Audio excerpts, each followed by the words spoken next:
你買咗屋啊？有啊，咁你開心冇？梗係開心啊！咁你知唔知道要供幾多年啊？35年咯。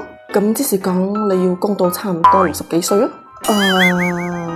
之前有諗到供完冇？冇喎。其實大家一開始都唔要諗到供完噶，可能真係覺得35年咯，就咁樣咯。但係係咪當你嘅時間越嚟越長嗰陣時，你就會忽然之間，做咩好似供嚟供去都供唔晒嘅？再認真嘅咁樣去計嗰陣時，至發覺到60幾歲至供完啊！未來嘅嘢好多變化，冇人可以保證。House loan 呢樣嘢佢係一直俾住佢，until 到你實得為止。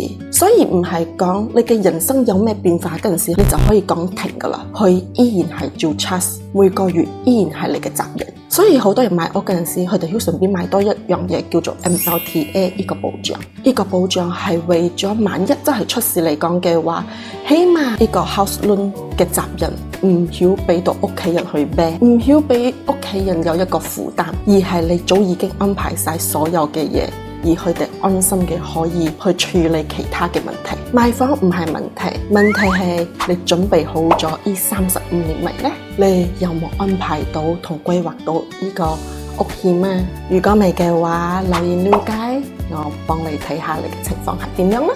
大家好，我係 Coco 理財小姐，記得點讚關注哦。